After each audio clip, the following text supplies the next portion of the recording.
Israeli jets bombarded militant position in Gaza on Tuesday, hours after more than 24 mortar shells were launched at the Jewish state in what appears to be the largest single barrage since the 2014 Israel-Hamas war.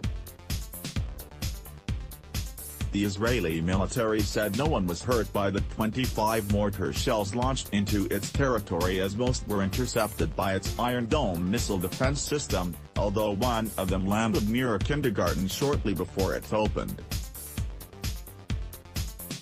The retaliatory strikes by Israel's armed forces were aimed at a training site for the Islamic Jihad militant group, believed to be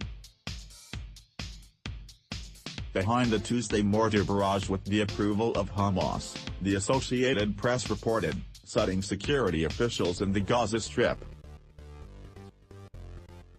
Smoke was seen rising near the town of Deir al-Bella, and the Israeli military said the explosions there were related to its activity. No injuries were reported. Israel will exact a heavy price from those who seek to harm it, and we see Hamas as responsible for preventing such attacks, Prime Minister Benjamin Netanyahu said following the barrage. The border area has been tense in recent weeks as the Palestinians have held mass protests aimed at lifting a blockade imposed by Israel and Egypt after Hamas seized power in 2007. "We are sticking to the right of return as well as responding to the Zionist crimes," Khaled al-Bach, an Islamic Jihad leader in Gaza, said Tuesday, according to the Associated Press. Israeli fire has killed more than 110 Palestinians, most of them during the Hamas-led protests, which climaxed on May 14. Reuters reported that Israeli tank fire killed a Hamas fighter on Monday at a frontier outpost. Hamas, however, has vowed to continue the border rallies. Israel says it is defending its border as well as its communities nearby. It accuses Hamas of trying to carry out attacks under the cover of protests.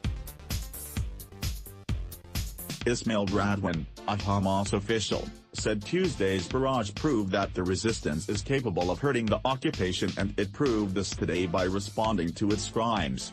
He spoke as the two fishing boats carrying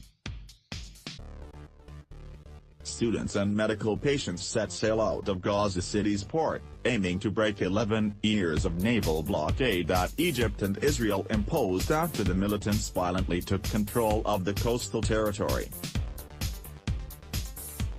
The expedition would be a new way of challenging the blockade, but also raises the possibility of more confrontation and violence as Israel bars any boats from Gaza reaching farther out than a 6 nautical mile radius into the Mediterranean Sea.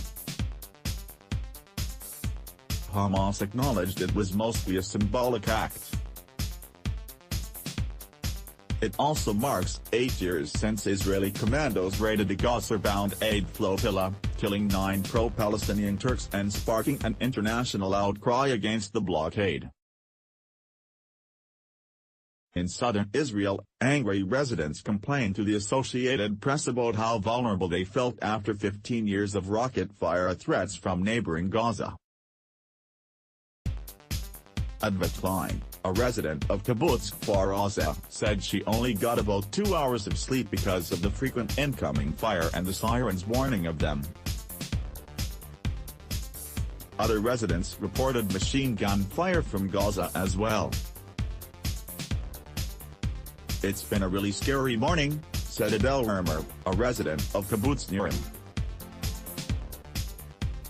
Defense Minister Avigdor Lieberman said he was convening the top military brass at his Tel Aviv headquarters to discuss the situation.